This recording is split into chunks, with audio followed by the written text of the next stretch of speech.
안녕하세요. 우리 오늘 하나님께 찬양하시죠. 하나님이 세상을 하나 둘 셋 넷 하나님이 세상을 이처럼 사랑하사 독생자를 주셨으니 누구든지 예수 믿으며 멸망하지 않고 영생을 얻으리로다. 요한복음 다시 한번 할게요. 하나님이 세상을 이처럼 사랑하사 독생자를 주셨으니 누구든지 예수 믿으며 멸망하지 않고 영생을 얻으리로다. 요한복음 3장 16절. 아멘. 이거 우리 율동 굉장히 여러 번 했는데 기억하시나요?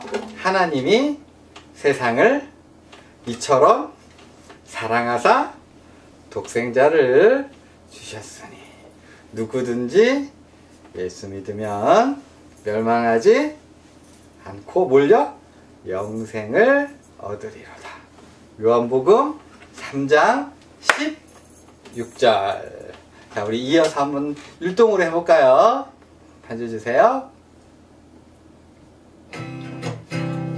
하나 둘 셋 넷 하나님 세상을 이처럼 사랑하사 독생자를 주셨으니 누구든지 예수 믿으며 멸망하지 않고 영생을 얻으리로다. 요한복음 3장 한 번 더요. 하나님 세상을 이처럼 사랑하사 독생자를 주셨으니 누구든지 예수 믿으며 멸망하지 않고 영생을 얻으리로다. 요한복음 3장 16절. 아멘. 이어서 찬양할게요. 일어나 걸어라. 일어나 걸어라. 내가 새 힘을 주리니 일어나 너 걸어라. 내 너를 도우니 나의 등 위에서 나를 도우시는 나의 인생 길에서 지치고 고나요 매일처럼 주저앉고 싶은데 나를 밀어주시네. 일어나 걸어라. 내가 새 힘을 주리니 일어나 너 걸어라. 내 너를 도우니 일어나 걸어라. 내가 새 힘을 주리니 일어나 너 걸어라. 내 너를 도우리. 자, 우리 사도신경으로 우리의 신앙을 고백하겠습니다. 전능하사 천지를 만드신 하나님 아버지를 내가 믿사오며 그 외아들 우리 주 예수 그리스도를 믿사오니 이는 성령으로 잉태하사 동정녀 마리아에게 나시고 본디오 빌라도에게 고난을 받으사 십자가에 못 박혀 죽으시고 장사한 지 사흘 만에 죽은 자 가운데서 다시 살아나시며 하늘에 오르사 전능하신 하나님 우편에 앉아 계시다가 저리로서 산자와 죽은 자를 심판하러 오시리라. 성령을 믿사오며 거룩한 공예와 성도가 서로 교통하는 것과 죄를 사하여 주시는 것과 몸이 다시 사는 것과 영원히 사는 것을 믿사옵나이다. 아멘. 오늘 부를 찬양은요, 그 크신 하나님의 사랑 찬양할게요. 그 크신 하나님의 사랑 말로 자여 영 못하네. 저 높고 높은 별을 넘어 이 낮고 낮은 땅 위에 죄범은 영혼 구하려 그 아들 보내사 화목제물 삼으시고 죄 용서하셨네. 하나님 크신 사랑을 증량다 못하네. 영원히 변치 않는 사랑 성도여 찬양하. 그 크신 하나님의 사랑 말로 가요 영 못하네.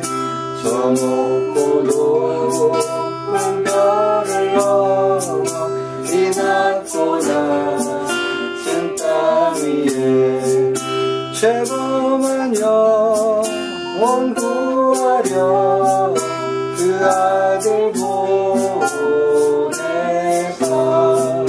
화목제물 삼으시고 죄 용서하셨네. 하나님 크신 사랑을 증량다 못하네. 영원히 변치 않는 사랑 성도여 찬양하세. 하나님 크신 사랑을 증량다 못하네. 영원히 변치 않는 사랑 성도여 찬양하세.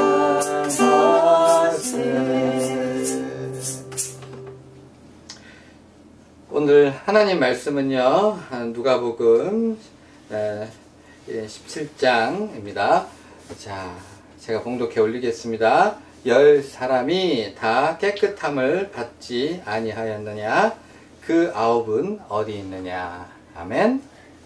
다시 한번요. 10사람이 다 깨끗함을 받지 아니하였느냐? 그 9은 어디 있느냐?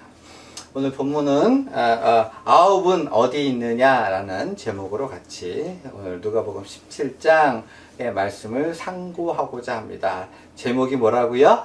9은 어디 있느냐? 예수님께서 이제 예루살렘으로 올라가는 길에 북쪽의 갈릴리와 남쪽의 사마리아 가운데를 이렇게 지나가다가 한 마을에 들리셨어요. 한 마을에 들렸는데 보니까 거기서 이제 예수님께서 이제 사람들하고 이렇게 있었겠죠. 아마도 예수님께서 이제 상당히 유명하셨기 때문에 연예인처럼 많은 사람들이 예수님 보려고 막 몰려들기 시작했을 거예요. 바로 그때에 예수님으로부터 멀리서 10명의 누구요? 문둥병자들, 지금 번역으로는 나병 환자들이요. 누구라고요? 나병 환자들이 예수님을 향해서 막 부르짖어서 외쳤습니다. 예수님, 우리를 구원해 주세요. 우리를 도와주세요. 우리를 살려주세요. 이렇게 얘기를 했어요. 당시에 나병 환자는요, 어떤 취급을 받았냐 하면, 나병에 걸리잖아요. 그러면 아무리 부자여도, 아무리 똑똑해도 살던 마을에서, 살던 집에서 쫓겨나게 되어 있었어요. 그래가지고 마을 밖으로 나가가지고 천막 하나 치고 거기서 짐승처럼 살아야 됐는데, 어떻게 이제 동네 밖에서 길에서 큰 길에서 혹시라도 사람을 만나게 되면 얼굴을 가리고 입술을 손으로 가린 다음에 저는 더럽습니다. 저는 부정합니다. 철저하게 격리된 생활을 해야만 했었던 거죠. 그래서 이 나병 환자들이 앉았던 의자는 부셔야 되고 누웠던 침대는 더 이상 쓸 수 없게 되어 있었어요. 그러니까 이 나병 환자가 만지고 손을 대고 접촉했던 모든 것들은 다 버리도록 부정한 것으로 되어 있었던 거죠. 그러니까 나병 환자는 짐승보다 못한 거예요. 사실은 도저히 사람들하고 교제를 할 수도 없고 누구도 나병 환자를 쳐다보지도 그 말을 들어주지도 않았어요. 철저하게 외롭고 고독한 그러한 삶을 살아야만 했었던 거죠. 특별히 나병 환자 누가 걸리냐? 하나님 앞에 죄 지은 사람, 용서받을 수 없는 죄를 지은 사람만 걸린다. 뭐 이렇게 유대인들은 생각했던 거죠. 그래가지고 이 나병 환자들은 그렇게 힘들게 살아가다가 어느 날 예수님께서 오신다는 소식을 듣고 나병 환자 10명이 모여서 예수님을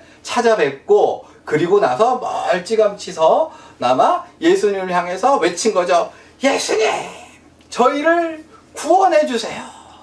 그랬더니 예수님께서 그 음성을 들으시고 저들을 보시고 그리고 그들에게 말씀을 해 주셨던 거죠. 당시에 유대인들은 아무도 그들을 쳐다보지도 그들의 말을 듣지도 도와주지도 않았지만 누구는? 예수님만은 나병 환자들을 더럽다고 흉하다고 나쁘다고 말씀하지 아니하시고 그들을 들으시고 보시고 말씀하셨어요. 뭐라고요? 자, 너희 몸을 제사장에게 가서 그 몸을 보여주어라 라고 했어요. 제사장에게 몸을 보여주라는 말은 무슨 의미냐면 당신은 지금처럼 의사가 이 사람은 병에 나았습니다 라고 진단서 끊어주는 게 아니라 대제사장이 의사 역할을 했어요. 그래가지고 나병 환자 걸렸다가 나음을 받게 되면 제사장이 와서 확인을 해보고 이 사람은 이제 깨끗하게 되었습니다 라고 해서 정결 예식을 치르게 되면 이 사람은 이제 나병 환자로부터 해방되어서 정상적으로 살 수 있었던 거죠. 그러니까 좀 쉽게 말하면 야 제사장한테 가서 그 몸을 보여라 라고 하는 말은 뭐냐 하면 자 이제 내가 너희의 병을 고쳐줄 거니까 제사장한테 가서 진단서 끊어서 행복하게 살아라 라고 하는 선언이에요.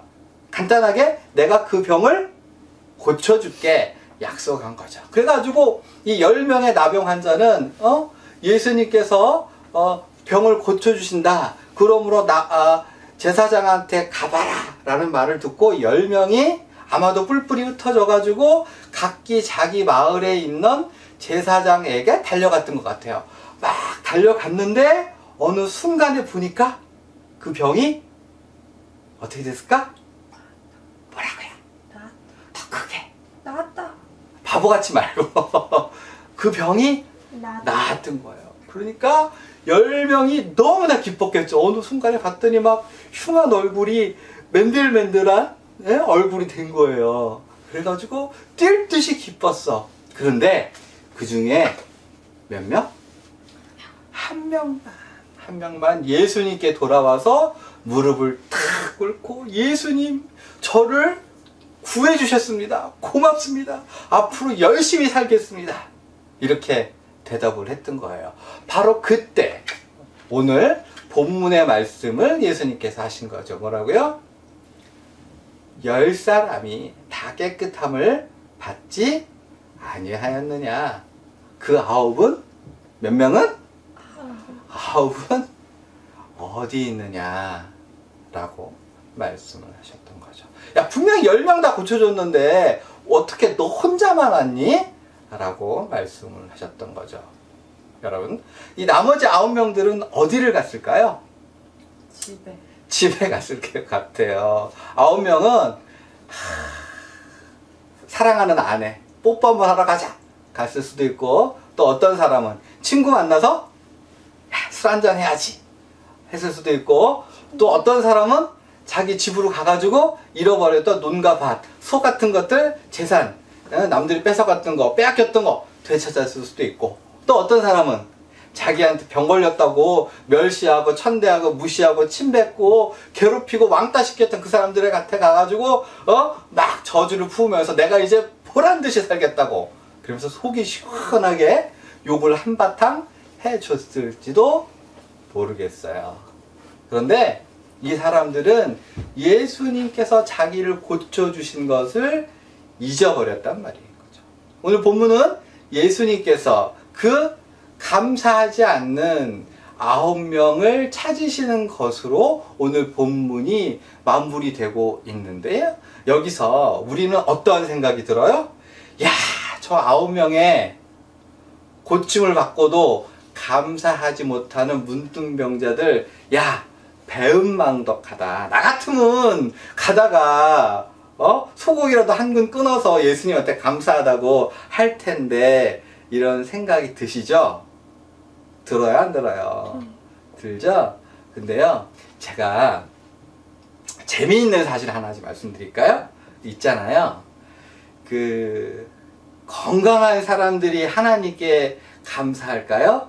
아니면 아픈 사람들이 더 하나님께 감사할까요? 건강하지 않은 사람들이 건강의 소중함을 알아서 막 아프다가 조금만 회복되면 감사한대요. 근데 원래 감사한 사람들은 원래 건강한 사람들은 건강한 거가 별로 감사하지 않은 거예요. 자기 가족을 잃어버린 사람은 그 가족을 되찾았을 때 그것이 너무 소중한 걸 알아서 하나님께 감사하는데, 원래부터 가족이 잘 있고 원래부터 가족이 자기한테 잘 해주잖아요. 그러면 가족 감사한 걸 알까 모를까? 몰라요. 한 번쯤 잃어버리고 한 번쯤 그때 고통을 받고 그래야만 그것이 소중하고 그것이 진짜 감사한 걸 안다는 거. 그런데 여기서 중요한 포인트, 사실은 나병 환자는 나병에서 고침을 받았기 때문에 당연히 감사할 걸로 우리는 생각을 하지만, 진짜 더 감사할 사람은 어떠한 사람들이에요? 나병에 안 걸린 사람들이 훨씬 더 감사해야 되는 거 아니에요? 그렇지 않아요? 응? 원래부터 우리 가족이 좋았던 사람, 원래부터 우리 가족 그 복된 가정에서 살았던 사람들이 훨씬 더 감사해야 된다는 거. 한 번도 아파보지 않은 사람들이 더 감사해야 된다는 거. 오늘 본문에서 우리가 무슨 생각을 하게 되는 거죠? 오늘 본문을 정리하는데, 자, 결론으로 갑시다. 사랑하는 어르신 여러분, 사실 돌아보면 감사할 것이 얼마나 많은 줄. 우리가 코가 있어서 숨을 쉬는 거 감사할 일이고요. 먹을 것이 있어서 입으로 먹을 수 있는 거. 내 손과 팔이 있어서 걸어 다니고, 또 화장실에 우리 발걸음으로 걸어가서 거기서 큰 일을 보고 작은 일을 보고 물을 마시고 밥을 마시고 대화를 하고 보고 듣고 냄새 맡고, 그런 모든 것들이 그 한 가지만 잃어보면 그것이 너무나 소중함을 깨달을 수 있을 겁니다. 정리요. 신앙이 뭐예요? 신앙은 뭐냐면, 모든 사람들이 당연히 누리고 살아야지 라고 생각하는 그 모든 것들에 대해서 하나님의 은혜임을 깨닫고 감사할 수 있는 사람.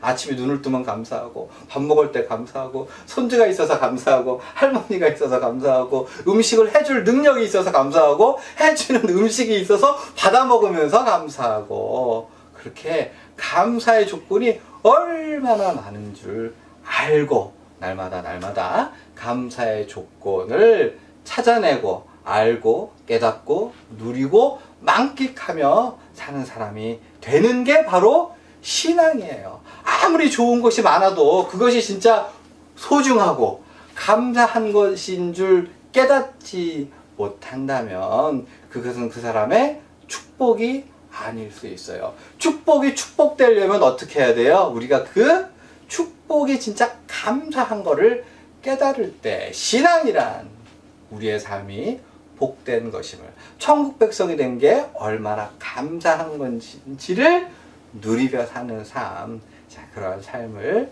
살고 누리고 아침 기도 시간마다 하나님께서 주신 큰 은혜를 묵상하고 헤아려 보고 감사하는 저와 여러분들이 되기를 부탁드립니다. 예수님께서 가르쳐 주신 기도로 예배를 마칠게요. 하늘에 계신 우리 아버지여, 이름이 거룩히 여김을 받으시오며 나라가 임하시오며 뜻이 하늘에서 이루어진 것 같이 땅에서도 이루어지이다. 오늘 우리에게 일용할 양식을 주시옵고 우리가 우리에게 죄 지은 자를 사하여 준 것 같이 우리의 죄를 사하여 주시옵고 우리를 시험에 들게 하지 마시옵고 다만 악에서 구하시옵소서. 나라와 권세와 영광이 아버지께 영원히 쌓옵나이다. 아멘.